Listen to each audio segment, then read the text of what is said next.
Hello, welcome to രേഷ്യൂസ് world of happiness. അപ്പോൾ ഇന്നൊരു ഓൺ വോയിസ് വീഡിയോ ആയിട്ടാണ് ഞാൻ വന്നിരിക്കുന്നത്. എൻ്റെ ലൈഫിലുണ്ടായ ഒരു ചെറിയൊരു ഇൻസിഡൻറ്റ്, അതേപ്പറ്റി നിങ്ങളോടും എനിക്ക് ഷെയർ ചെയ്യണമെന്ന് തോന്നി. അതാണ് ഈ വീഡിയോ ആയിട്ട് വരാനുള്ള കാരണം. കഴിഞ്ഞ ദിവസം എൻ്റെ വളരെ അടുത്ത ഒരു സുഹൃത്തിനോട് ഞാൻ ഫോണിൽ സംസാരിക്കുകയുണ്ടായി. ഈ വ്യക്തിയോട് കഴിഞ്ഞ 3-4 മാസങ്ങളായിട്ട് ഞാൻ സംസാരിക്കുന്നുണ്ടായിരുന്നില്ല. ചെറിയൊരു പിണക്കത്തിലായിരുന്നു. എൻ്റെ വളരെ അധികം ഉം, അടുപ്പമുള്ള ഒരു സുഹൃത്തായിരുന്നു ഈ വ്യക്തി.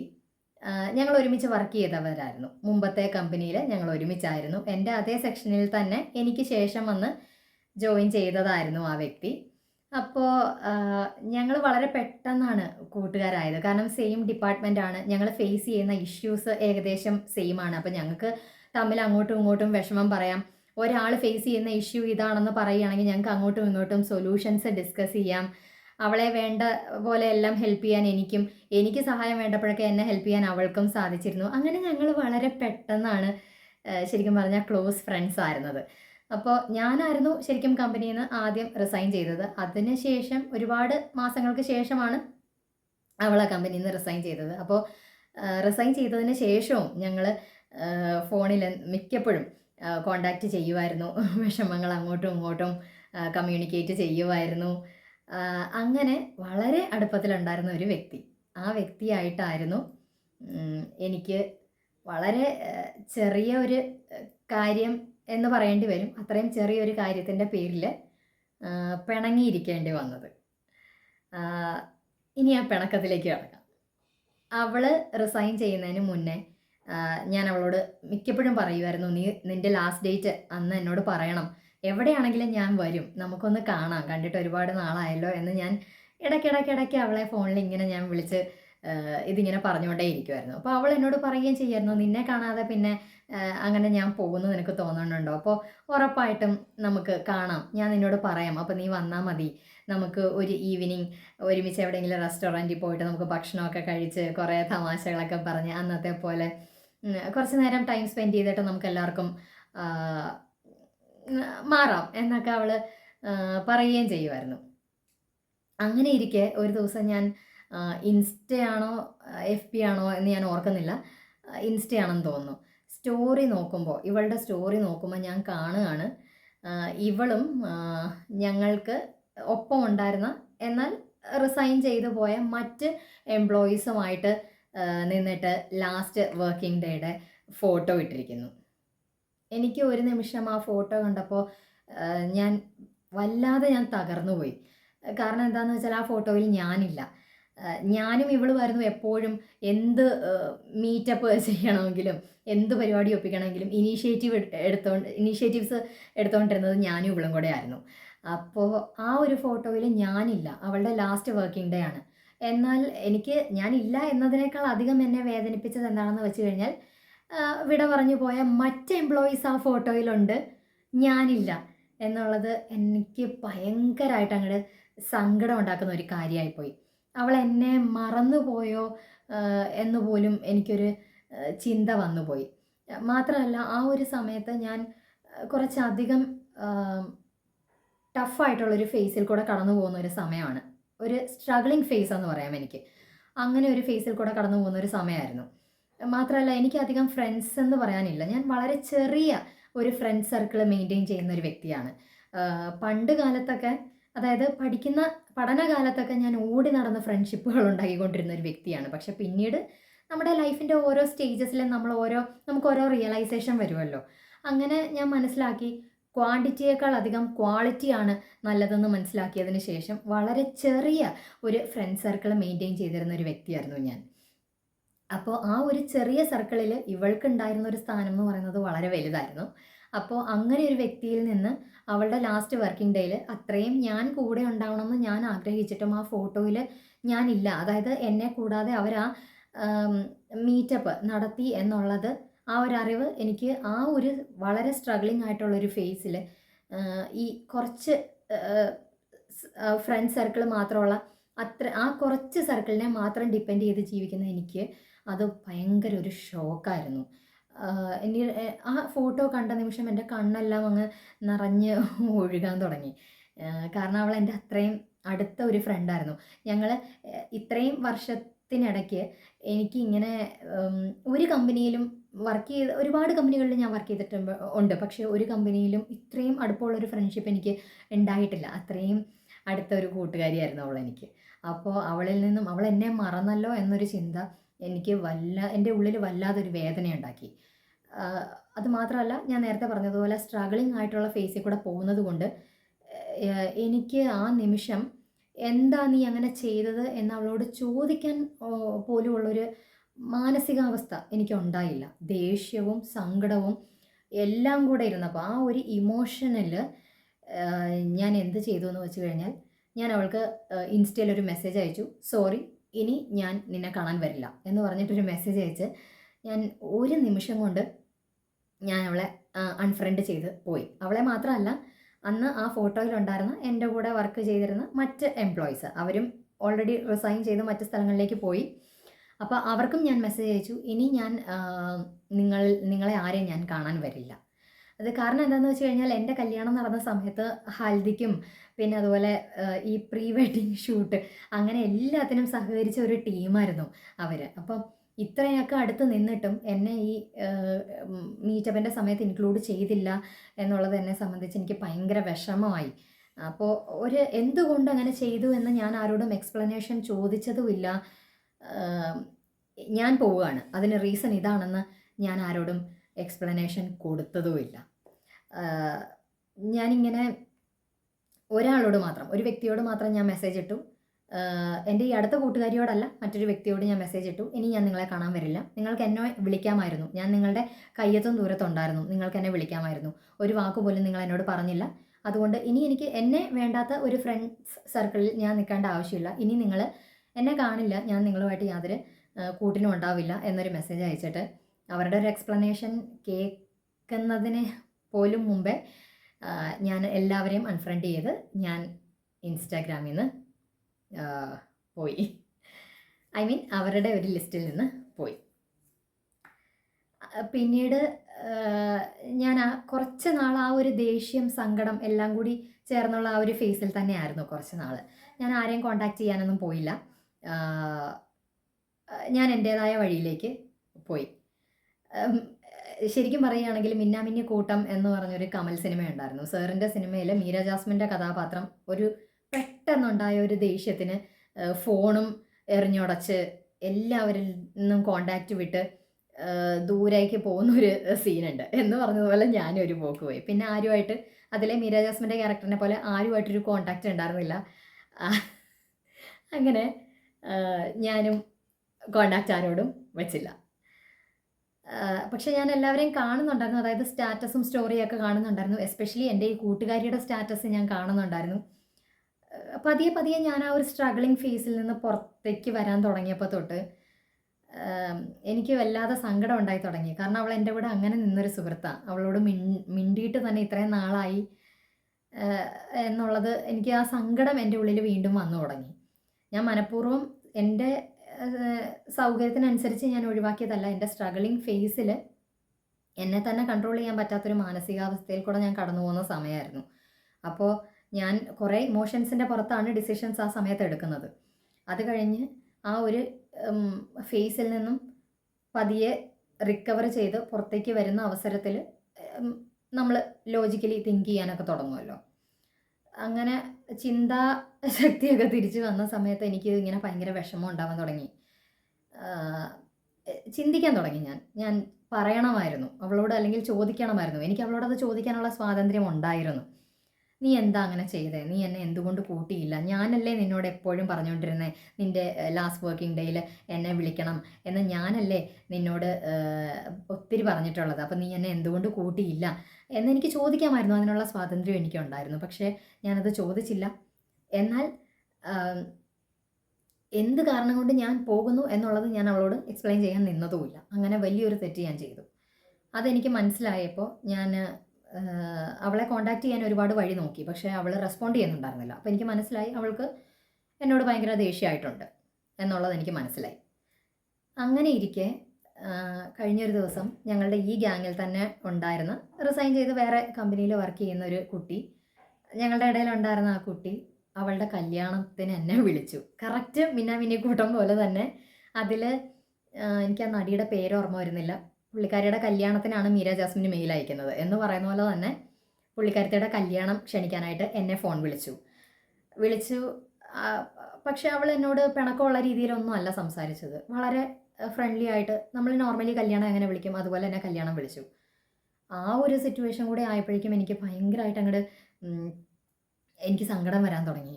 കാരണം ഒരു എക്സ്പ്ലനേഷൻ എല്ലാവരും ഡിസേർവ് ചെയ്യുന്നുണ്ട്. നമ്മൾ പലപ്പോഴും പറയാറുണ്ട്, നമ്മളെ അത്രമേൽ മനസ്സിലാക്കുന്നവരൊക്കെ ആണെങ്കിൽ നമ്മളുടെ എക്സ്പ്ലനേഷൻ്റെ ആവശ്യമില്ല.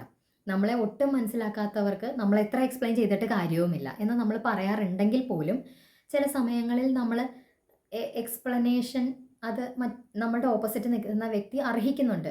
അറ്റ്ലീസ്റ്റ് എന്തിനാണ്, എന്തുകൊണ്ട് എന്നുള്ളതിൻ്റെ ഒരു എക്സ്പ്ലനേഷൻ അവർ അർഹിക്കുന്നുണ്ട്. അത് നമ്മൾ കൊടുത്തിരിക്കണം. ഇനി നമ്മളാണ് ഓപ്പോസിറ്റ് നിൽക്കുന്ന വ്യക്തിയെങ്കിൽ നമ്മളും അർഹിക്കുന്നുണ്ട്. അപ്പം നമുക്കും അത് കിട്ടണം. അന്നാണ്, ആ ഒരു മൊമെൻറ്റിലാണ് കമ്മ്യൂണിക്കേഷൻ എത്രമാത്രം ഇമ്പോർട്ടൻ്റ് ആണെന്നുള്ളത് ഞാൻ ശരിക്കും മനസ്സിലാക്കുന്നത്. ഏത് റിലേഷൻഷിപ്പ് ആയിക്കോട്ടെ, ബി ഇറ്റ് ഫ്രണ്ട്ഷിപ്പ്, അല്ലെങ്കിൽ ഒരു പാർട്ട്ണർഷിപ്പ്, അല്ലെങ്കിൽ ഒരു ബ്രദർ സിസ്റ്റർ, അതായത് സിബ്ലിങ്സിൻ്റെ ഇടയിലുള്ള റിലേഷൻഷിപ്പ്, എന്ത് തന്നെ ആയിക്കോട്ടെ, പാരൻസുമായിട്ടുള്ള റിലേഷൻഷിപ്പ്, ഏത് തരത്തിലുള്ള റിലേഷൻഷിപ്പും ആയിക്കോട്ടെ, കമ്മ്യൂണിക്കേഷൻ ഇമ്പോർട്ടൻ്റ് ആണ്. ഒരു ബന്ധം നല്ല രീതിയിൽ മുന്നോട്ട് പോകാനായിട്ട് കമ്മ്യൂണിക്കേഷൻ ഇമ്പോർട്ടൻ്റ് ആണ് എന്ന ആ ഒരു ഫാക്റ്റ് ഞാൻ ശരിക്കും ആ ഒരു മൊമെൻറ്റിൽ ഞാൻ മനസ്സിലാക്കി. അങ്ങനെ ആ കുട്ടി കല്യാണം ക്ഷണിച്ചു. ഞാൻ എന്തായാലും വരുമെന്ന് ഞാൻ ഉറപ്പും കൊടുത്തു. അതിനുശേഷം പിന്നെ എനിക്ക് ഭയങ്കരമായിട്ട് കുറ്റബോധം വരാൻ തുടങ്ങി. കാരണം എൻ്റെ ഡിയർ ഫ്രണ്ട് അപ്പോഴും ഞങ്ങൾ 3-4 മാസമായിട്ട് മിണ്ടാതിരിക്കുകയാണ്. ഞാൻ അവളുടെ നമ്പറിൽ കോൺടാക്റ്റ് ചെയ്തു, പക്ഷെ അത് കോൾ പോകുന്നില്ല. നമ്പർ ഇൻകമിങ് ബ്ലോക്ക് ആയിരുന്നു. അപ്പോൾ ഞാൻ അവൾക്ക് റിപ്പീറ്റഡ് ആയിട്ട് വാട്സപ്പിൽ മെസ്സേജ് അയക്കാൻ തുടങ്ങി, ഇൻസ്റ്റയിൽ മെസ്സേജ് അയക്കാൻ തുടങ്ങി. തിരിച്ച് അൺബ്ലോക്ക് ചെയ്തിട്ടെ ഞാൻ മെസ്സേജ് അയക്കാൻ തുടങ്ങി. പക്ഷേ ഇവൾ റെസ്പോണ്ട് ചെയ്യുന്നേ ഇല്ല. അല്ലെങ്കിൽ എന്തെങ്കിലും ചോദിച്ചാൽ ഫൈൻ, ഓക്കെയാണ്, സുഖം, ഇങ്ങനെ മാത്രമുള്ള റിപ്ലൈ തരാൻ തുടങ്ങി. അപ്പോൾ എനിക്ക് മനസ്സിലായി അവൾ സ്വാഭാവികമായിട്ടും ദേഷ്യത്തിലാണെന്ന് എനിക്ക് മനസ്സിലായി. അങ്ങനെ ഞാൻ കഴിഞ്ഞ ദിവസം അവൾക്ക് മെസ്സേജ് അയച്ചു, നീ അറ്റ്ലീസ്റ്റ് എന്നെ നീ ഒന്ന് വിളിക്കാമോ, കാരണം എനിക്കൊന്ന് സംസാരിക്കാനുണ്ട്, എന്നെ ഒന്ന് വിളിക്കുകയെങ്കിലും ചെയ്യാമോ എന്ന് എനിക്ക് നമ്പറില്ല, അല്ല നീ എന്നെ ഒന്ന് വിളിക്കുമോ, അതല്ലാന്നുണ്ടെങ്കിൽ നിൻ്റെ വിളിച്ചാൽ കിട്ടുന്ന നമ്പർ ഒന്ന് എനിക്ക് തരുമോ എന്ന് ചോദിച്ച് ഞാൻ അവൾക്ക് മെസ്സേജ് അയച്ചു. ഇത് എൻ്റെ കയ്യിൽ നിന്ന് നമ്പർ പോയതാണ് ആക്ച്വലി. കാരണം എൻ്റെ ഫോണിനൊരു കംപ്ലയിൻറ്റ് പറ്റിയപ്പോൾ നമ്പറൊക്കെ കുറേ പോയിരുന്നു. ആ കൂട്ടത്തിൽ ഇവളുടെ നമ്പറും പോയതാണ്, ഞാൻ കളഞ്ഞതല്ല. അങ്ങനെ ഞാൻ അവളോട് നമ്പർ ചോദിച്ചു. അപ്പോൾ അവൾ എനിക്ക് നമ്പർ ഇട്ട് തന്നു, ഇൻസ്റ്റയിൽ നമ്പർ ഇട്ട് തന്നു. അങ്ങനെ ഞാൻ അവളെ വിളിച്ചു കഴിഞ്ഞ് ആദ്യത്തെ കുറച്ച് സമയം കാഷ്വലായിട്ടാണ് ഞാൻ സംസാരിച്ചത്. ഇതാണ് എൻ്റെ പർപ്പസ് എന്നുള്ളത് ഞാൻ മിണ്ടിയില്ല, കാഷ്വലായിട്ട് സംസാരിച്ചതിന് ശേഷം ഞാനിങ്ങനെ പറഞ്ഞു, എടാ അപ്പോൾ അവളുടെ റിപ്ലൈ വളരെ സ്ട്രേഞ്ചറിനോട് സംസാരിക്കുന്ന പോലെയാണ് അവൾ എനിക്ക് റിപ്ലൈ തരുന്നത്. അപ്പോഴെനിക്ക് കാര്യം മനസ്സിലായി, എൻ്റെ ഭാഗത്താണല്ലോ മിസ്റ്റേക്ക്, ഞാനൊന്നും മിണ്ടിയില്ല. ഞാൻ അത് കഴിഞ്ഞിട്ട് ഞാൻ പറഞ്ഞു, എടാ ഞാനിപ്പോൾ വിളിച്ചത് അതിനൊന്നും അല്ല, ഇങ്ങനൊരു സോറി പറയാൻ വിളിച്ചതാണ്, എനിക്ക് പിണക്കമായിരുന്നു, അപ്പോൾ ഞാൻ സോറി പറയാൻ വിളിച്ചതാണെന്ന് പറഞ്ഞു. അപ്പോൾ ഇവള് പറഞ്ഞു, എടി എനിക്ക് എന്താ പറയുന്നത്, എനിക്ക് നിന്നോട് ഭയങ്കര ദേഷ്യമായിരുന്നു. ദേഷ്യം എന്ന് വെച്ച് കഴിഞ്ഞാൽ സങ്കടത്തിൽ നിന്നും ഉണ്ടായൊരു ദേഷ്യം. അതായത് എന്തിനാണ് നീ എന്നോട് പിണങ്ങി പോകുന്നതെന്ന് പോലും നീ എന്നോട് പറഞ്ഞില്ല. എനിക്ക് റീസൺ അറിയാനുള്ള അവകാശമില്ലേ, അതുപോലും നീ എന്നോട് പറഞ്ഞില്ല. ഒറ്റ പോക്കായിരുന്നു നീ. അപ്പോൾ ഞാൻ എന്ത് തെറ്റ് ചെയ്തിട്ടായെന്ന് ഉള്ളത് പോലും എനിക്കറിയാതെ നീ പോയപ്പോൾ അതെന്നെ ഒരുപാട് വേദനിപ്പിച്ചു. എനിക്ക് ആ സങ്കടം കൊണ്ട് എനിക്ക് നിന്നോട് ഭയങ്കര ദേഷ്യമായിരുന്നു എന്ന് അവൾ എന്നോട് പറഞ്ഞു. അത് മാത്രമല്ല, അവൾ പുതിയ കമ്പനിയിലൊക്കെ ജോയിൻ ചെയ്തു. അവിടുത്തവരോട് പോലും അവൾ ഷെയർ ചെയ്തു എന്നെപ്പറ്റി. എനിക്കിങ്ങനെ ഒരു ഫ്രണ്ട് ഉണ്ടായിരുന്നു, എന്താണ് കാരണം എന്ന് പോലും പറയാതെ ആ ഫ്രണ്ട് എന്നെ വിട്ടു പോയി എന്നൊക്കെ അവരോടും എന്നെപ്പറ്റി സൂചിപ്പിച്ചു പോലും. അപ്പോൾ അവരൊക്കെ പറഞ്ഞു, അങ്ങനെ പോകുന്ന ഒരാളെ അങ്ങ് പോട്ടെ എന്ന് വയ്ക്കണം, നീ ഇനി കോൺടാക്റ്റിനൊന്നും പോകണ്ട, കാരണം നിന്നെ വേണ്ടാതെ പോയതല്ലേ, അപ്പോൾ അങ്ങനെയുള്ള ഒരാളോട് കോൺടാക്റ്റ് വെക്കരുതെന്നാണ് അവരും എന്നോട് പറഞ്ഞത് എന്നൊക്കെ ഇവൾ എന്നോട് പറഞ്ഞു. സത്യം പറഞ്ഞാൽ എനിക്കത് കേട്ടപ്പോൾ സന്തോഷം തോന്നി, കാരണം അവൾ എവിടെ പോയെങ്കിലും അവൾ എന്നെ മറന്നിട്ടില്ല. അപ്പം ഞാൻ പറഞ്ഞു, എടാ സംഭവിച്ചത് ഇങ്ങനെയാണ്, അതായത് അന്ന് നിൻ്റെ ഫോട്ടോയിൽ എല്ലാവരെയും കണ്ടു, അതായത് റിസൈൻ ചെയ്തു പോയ മറ്റ് എംപ്ലോയീസിനെ വരെ കണ്ടു, എന്നെ കണ്ടില്ല. അപ്പം ഞാനാണല്ലോ നിന്നോട് എപ്പോഴും പറഞ്ഞുകൊണ്ടിരുന്നത്. അപ്പോൾ എന്നിട്ടും എന്നെ വിളിക്കാതെ നീ അത് നടത്തിയല്ലോ, അതെനിക്ക് ഭയങ്കര സങ്കടമായിപ്പോയി, അതുകൊണ്ടാണ് എന്ന് പറഞ്ഞു. അപ്പോൾ ഇവള് പറഞ്ഞു, എടീ അത് ഞാനങ്ങനെ ക്ഷണിച്ചതല്ല. ഈ റിസൈൻ ചെയ്തു പോയ മറ്റ് ആ ഗ്യാങ്ങിലെ മറ്റാൾക്കാരുണ്ടല്ലോ, അവരൊക്കെ ആ ചുറ്റുവട്ടത്ത് തന്നെയായിരുന്നു പിന്നെയും ജോലിക്ക് ചേർന്നതും താമസിച്ചതും, ഹോസ്റ്റലിൽ താമസിക്കുന്നതും ആ ചുറ്റുവട്ടത്തൊക്കെ തന്നെയായിരുന്നു. അപ്പോൾ അവർ വർക്ക് കഴിഞ്ഞ് വരുന്ന വഴിക്ക് ഇവളുടെ ലാസ്റ്റ് വർക്കിംഗ് ഡേയും കൂടെ ആയതുകൊണ്ട് കണ്ടതാണ്, അല്ലാതെ അവർ പ്ലാൻ ചെയ്തതല്ല. അങ്ങനെ പ്ലാൻ ചെയ്തിരുന്നെങ്കിൽ നിന്നെ കൂട്ടാതെ ഞാനത് ചെയ്യുമോടി നമ്മൾ എന്നോട് ചോദിച്ചു. ആ ഒരു മൊമെൻറ്റിൽ സത്യം പറഞ്ഞാൽ എനിക്ക് ഞാൻ ചെയ്ത ഒരു തെറ്റ് ഓർത്തിട്ട് എനിക്ക് സത്യം പറഞ്ഞാൽ എൻ്റെ കണ്ണൊക്കെ അങ്ങ് നിറഞ്ഞു സത്യം പറഞ്ഞാൽ. കാരണം ഞാൻ അവളോട് ഒന്നും വേണ്ട, ഒന്ന് കമ്മ്യൂണിക്കേറ്റ് ചെയ്തിരുന്നെങ്കിൽ, എന്താടി നീ എന്നെ മറന്നേന്ന് കമ്മ്യൂണിക്കേറ്റ് ചെയ്തിരുന്നെങ്കിൽ അന്നേ അവൾ ആ റീസൺ പറഞ്ഞേനെ. എടി അത് ഞാനായിട്ട് വിളിച്ചതല്ല, അവരൊക്കെ ചുറ്റുവട്ടത്ത് തന്നെയാണ് ഇപ്പോഴും. അപ്പോൾ അവർ ജസ്റ്റ് വന്നു നിന്നെ പിന്നെ, അപ്പം അത് ആക്സിഡൻ്റലി സംഭവിച്ചതാണ്, അല്ലാതെ പ്ലാൻ ചെയ്തതല്ല. പ്ലാൻ ചെയ്യുമായിരുന്നെങ്കിൽ നിന്നെ കൂട്ടത്തില്ലായിരുന്നോടി. ഇതിപ്പോൾ പെട്ടെന്നാകുമ്പോൾ നിന്നെ വിളിച്ച് വരുത്താനായിട്ട് പറ്റത്തില്ലല്ലോ, അതും അത്രയും വൈകിക്കൊണ്ടിരിക്കുക. ഈവനിങ് ഒരു 6:37 ഒക്കെ കഴിഞ്ഞു. അപ്പോൾ പിന്നെ എങ്ങനെയാടി എന്ന് ഞാനത് അറിഞ്ഞേനെ. അതിനാണ് ഞാൻ 3 മാസം ഞാനും ഇവളും തമ്മിലും മിണ്ടാതെ ആയത്. കമ്മ്യൂണിക്കേഷൻ, എന്തുകൊണ്ട് കമ്മ്യൂണിക്കേഷൻ ഇമ്പോർട്ടൻ്റ് ആണ് എന്ന് ഞാൻ മനസ്സിലാക്കിയ, കമ്മ്യൂണിക്കേഷൻ ഈസ് ഇമ്പോർട്ടൻറ്റ്. കമ്മ്യൂണിക്കേഷൻ ഏത് റിലേഷൻഷിപ്പിലും ഇമ്പോർട്ടൻ്റ് ആണെന്നൊക്കെ ഞാൻ വെറുതെ ഇങ്ങനെ പറയാറുണ്ട്, അങ്ങനത്തെ വീഡിയോസ് കാണാറുണ്ടെങ്കിൽ പോലും അതിൻ്റെ ശരിക്കുള്ള ഒരു ഇമ്പോർട്ടൻസ് ആ മൊമെൻറ്റിലാണ് ഞാൻ മനസ്സിലാക്കിയത്. അവള് സത്യം പറഞ്ഞാൽ എന്നോട് പറഞ്ഞത്, അവൾ വേറെ എന്തൊക്കെയോ വിചാരിച്ചു. അവൾ കാട് കയറി ചിന്തിച്ചു ഞാൻ ഇവളെ വേണ്ടാന്ന് വയ്ക്കുന്നതിന് എന്തൊക്കെയോ അവൾ കാട് കയറി ചിന്തിച്ചു. അങ്ങനെയാകാം ഇങ്ങനെയാകാം എന്ന് അവളും കാട് കയറി ചിന്തിച്ചു. എന്നെ അവൾ കൂട്ടാതെ മീറ്റപ്പ് നടത്തിയതിന് എന്നെ വേണ്ട എന്നുള്ള രീതിയിൽ ഞാനും കാട് കയറി ചിന്തിച്ചു. അങ്ങനെ കാട് കയറി ചിന്തകൾ 2 ഭാഗത്തും നടന്നു. ആരും അങ്ങോട്ടും ഇങ്ങോട്ടും കമ്മ്യൂണിക്കേറ്റ് ചെയ്തതുമില്ല. ഇത് പിന്നെ അവൾ പറഞ്ഞു, ഈ ഗ്യാങ്ങിൽ തന്നെയുള്ള ഒരു ആളോട് ഞാൻ പറഞ്ഞിരുന്നുവല്ലോ നിങ്ങൾ എന്നെ വിളിച്ചില്ല, അതുകൊണ്ട് ഇനി എനിക്ക് നിങ്ങളെ കാണണ്ടെന്ന് പറഞ്ഞിട്ട് ഞാൻ ഒരാളോട് ഞാൻ പറഞ്ഞിരുന്നുവല്ലോ. ആ വ്യക്തിയെ കഴിഞ്ഞ ദിവസം അവൾ കണ്ടു, എൻ്റെ ഈ കൂട്ടുകാരി കണ്ടു. അങ്ങനെ ഇവർ തമ്മിൽ സംസാരിച്ചുകൊണ്ടിരുന്നപ്പോൾ ഇങ്ങനെ അവൻ പറഞ്ഞു, എടി അവൾ എന്നോടും മിണ്ടുന്നില്ല, ഇതാണ് സംഭവം, നമ്മളന്ന് മീറ്റ് ചെയ്തുവല്ലോ, അന്ന് അവളെ കൂട്ടിയില്ല എന്നുള്ളത് പറഞ്ഞിട്ടാണ് അവൾ മിണ്ടാതെ ആയത് എന്ന് പറയുമ്പോഴാണ് എൻ്റെ ഈ കൂട്ടുകാരി അറിയുന്നത് ഇതാണ് റീസൺ എന്ന്. അപ്പോഴാണ് അവൾ ശരിക്കും എന്നോടെന്നാ മിണ്ടാം എന്ന് തീരുമാനിച്ചിട്ട് എനിക്ക് ഫോൺ നമ്പർ തരാൻ പോലും തയ്യാറായത്. അവൾ പറഞ്ഞത്, ഇനി ജീവിതത്തിൽ ഞാൻ നിന്നോട് മിണ്ടില്ല, എനിക്ക് അത്ര സങ്കടമായിരുന്നു, ഇനി ഞാൻ ഒരിക്കലും ജീവിതത്തിൽ മിണ്ടില്ല നിന്നോടെന്ന് ഞാൻ വിചാരിച്ചതാണ്. പക്ഷേ ഇതാണ് റീസൺ എന്ന് അറിഞ്ഞു കഴിഞ്ഞപ്പോൾ അയ്യോ നിനക്ക് അങ്ങനെ തോന്നിപ്പോയല്ലോ എന്ന് ഓർത്തിട്ട് ഞാൻ നിനക്ക് നമ്പർ ഇട്ട് തന്നതും നിന്നോട് മിണ്ടാൻ തീരുമാനിച്ചതെന്നും. കാരണം അവൾക്ക് അത്രയും എൻ്റെ അടുത്ത് അറ്റാച്ച്മെൻ്റ് ഉണ്ട് സത്യത്തിൽ. അപ്പോൾ എൻ്റെ കമ്മ്യൂണിക്കേഷൻ്റെ ഒരു ഗ്യാപ്പ് കൊണ്ടും, പിന്നെ എനിക്ക് വളരെ കുറച്ച് ഫ്രണ്ട് സർക്കിളേ ഉള്ളൂ, ഞാൻ അത്ര എൻ്റെ ക്ലോസ് ടു ഹാർട്ട് ആയിട്ട് കാണുന്നവർ മാത്രമേ ഉള്ളൂ. അപ്പോൾ അവരിൽ നിന്ന് ഇങ്ങനെ ചെറിയൊരു കാര്യം ഉണ്ടായാൽ പോലും എനിക്ക് അങ്ങനെ ഒരു പ്രശ്നമുണ്ട്. അതായത് ഞാൻ കുറച്ച് കൂടുതൽ പൊസസീവാണ്. അപ്പോൾ ചെറിയൊരു പ്രശ്നം ഉണ്ടായാൽ പോലും എനിക്ക് ഭയങ്കരമായിട്ട് സങ്കടം വരും, ഞാൻ കുറേ നേരം മിണ്ടാതൊക്കെ ഇരിക്കും. ഇങ്ങനത്തെ കുട്ടികളിയൊക്കെ എനിക്കുണ്ട്. അപ്പോൾ അങ്ങനെ പറ്റിപ്പോയതാണടി എന്ന് ഞാൻ അവളോടും പറഞ്ഞു. ഞങ്ങളുടെ ഇടയിലെ കൺഫ്യൂഷൻ അങ്ങ് മാറിക്കിട്ടി. അവൾ ആദ്യം ആ സ്ട്രേഞ്ചറായിട്ട് സംസാരിച്ചതിൽ നിന്നും അവൾ, എടി ഞങ്ങൾ പോടി, ഇനി നിന്നെ നേരിട്ട് കണ്ടു കഴിഞ്ഞാൽ നിൻ്റെ കയ്യും കാലും ഞാൻ തല്ലി ഒടിക്കൂടി, വെറുതെ 3 മാസം നീ സമയം കളഞ്ഞു എന്ന് പറയുന്ന ആ പഴയ ഞങ്ങളുടെ ഇതിലേക്ക് അവൾ വരികയും ചെയ്തു. സത്യം പറഞ്ഞു കഴിഞ്ഞിട്ടുണ്ടെങ്കിൽ നമ്മളുടെ ഇടയിൽ ഒരു വലിയ പാറക്കല്ല് വെച്ചിട്ട് മഞ്ഞൊരുക്കുന്ന പോലെ അത് ഒരുക്കി പോയാൽ എങ്ങനെ ഉണ്ടാവും, അല്ലെങ്കിൽ നമ്മുടെ ഉള്ളിൽ വലിയ ഒരു ഭാരം ഇരുന്നിട്ട് അത് പെട്ടെന്ന് അതങ്ങ് മാറിക്കഴിഞ്ഞാൽ എങ്ങനെ ഉണ്ടാവും. ആ ഒരു പീസ് ഓഫ് മൈൻഡായിരുന്നു എനിക്ക് ആ ഒരു ഫോൺ കോളിന് ശേഷം കിട്ടിയത്. അവൾ അതിന് ശേഷം ഒരു പോയിൻ്റ് കൂടെ പറഞ്ഞു, ഇനി നീ എന്നെ കാണില്ല എന്ന് പറഞ്ഞത് കൊണ്ട് ഞാൻ അന്ന് തൊട്ട് ഭയങ്കര സങ്കടത്തിലായിരുന്നു. അതിനുശേഷം ഞാൻ വേറൊരാളെയും കാണാനും ഞാൻ നിന്നിട്ടില്ല, ഞാൻ അതിനുള്ള ഇനീഷ്യേറ്റീവ് എടുത്തിട്ടില്ല. മീറ്റപ്പ് ശരിക്കും പ്ലാൻ ചെയ്യണമായിരുന്നല്ലോ, അത് ഞാൻ ചെയ്യാനും മെനക്കെട്ടിട്ടില്ല, എനിക്ക് ആരെയും കാണുകയും വേണ്ടായിരുന്നു എന്ന്. ആ ഒരു മൊമെൻറ്റിൽ ശരിക്കും പറഞ്ഞാൽ അവൾക്ക് എത്രമാത്രം എന്നോട് ഫ്രണ്ട്ഷിപ്പ് ഉണ്ട്. എൻ്റെ ഒരു കമ്മ്യൂണിക്കേഷൻ്റെ കുറവ് കൊണ്ട് ഞാനത് 3 മാസത്തോളം നഷ്ടപ്പെടുത്തി എന്ന് ഉള്ളത് എനിക്ക് വലിയൊരു തിരിച്ചറിവായിരുന്നു. കമ്മ്യൂണിക്കേഷൻ എത്രമാത്രം ഇമ്പോർട്ടൻ്റ് ആണ് എന്നുള്ളതിൻ്റെ വലിയൊരു തിരിച്ചറിവായിരുന്നു. അപ്പോൾ ഈ വീഡിയോയിലൂടെ ഞാൻ പറയാൻ ഉദ്ദേശിക്കുന്നത് എന്താണെന്ന് വെച്ച് കഴിഞ്ഞാൽ കമ്മ്യൂണിക്കേറ്റ് ലൈഫിലെ എന്ത് സിറ്റുവേഷൻ ആയിക്കോട്ടെ, ലൈഫിലെ എന്ത് തന്നെ ആയിക്കോട്ടെ, കമ്മ്യൂണിക്കേറ്റ് ചെയ്യുക നമ്മൾ ആരോടാണെങ്കിലും. നിങ്ങളുടെ പാർട്ട്നേഴ്സിനോടാവട്ടെ, നിങ്ങളുടെ ഫ്രണ്ട്സിനോടാവട്ടെ, നിങ്ങളുടെ പാരൻസിനോടാവട്ടെ, നിങ്ങളുടെ സിബ്ലിങ്സിനോടാവട്ടെ, നിങ്ങളുടെ മക്കളോടാവട്ടെ, ആരോടാണെങ്കിലും ലേൺ ടു കമ്മ്യൂണിക്കേറ്റ്. നമ്മളുടെ ഇടയിലുള്ള ഒരുമാതിരി എല്ലാ പ്രശ്നങ്ങളും സോൾവ് ചെയ്യാൻ നമുക്ക് സാധിക്കും. പ്രശ്നങ്ങൾ കൂടുതൽ വഷളാകും.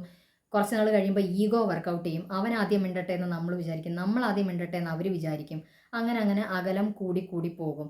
ഇതൊന്നും ഉണ്ടാവില്ല നമ്മൾ കമ്മ്യൂണിക്കേഷൻ പ്രോപ്പറായിട്ട് നടത്തുവാണെന്നുണ്ടെങ്കിൽ. ഏതൊരു റിലേഷൻഷിപ്പും വളരെ ബ്യൂട്ടിഫുള്ളായിട്ട് മുന്നോട്ട് പോകും. അപ്പോൾ ഈ ഒരു കാര്യം നിങ്ങളുടെ അടുത്ത് എല്ലാവർക്കും അറിയുന്ന ഒരു കാര്യമായിരിക്കും. പക്ഷേ എൻ്റെ ലൈഫിൽ ആ ഒരു കമ്മ്യൂണിക്കേഷൻ ഗ്യാപ്പ് കൊണ്ടുണ്ടായ പ്രശ്നം എന്താണെന്ന് നിങ്ങളോടൊന്ന് ഷെയർ ചെയ്യുകയും അതുവഴി കമ്മ്യൂണിക്കേഷൻ എന്തുകൊണ്ട് ഏതൊരു റിലേഷൻഷിപ്പിലും ഇമ്പോർട്ടൻ്റ് ആവുന്നു എന്നുള്ള വസ്തുത ഒന്നുകൂടെ ഓർമ്മിപ്പിക്കാനും വേണ്ടി കൂടിയാണ് ഞാൻ ഈ വീഡിയോ ചെയ്തത്. അപ്പോൾ എല്ലാവർക്കും നല്ലൊരു ദിവസം നേർന്നുകൊണ്ട് it's me Reshu signing off. By.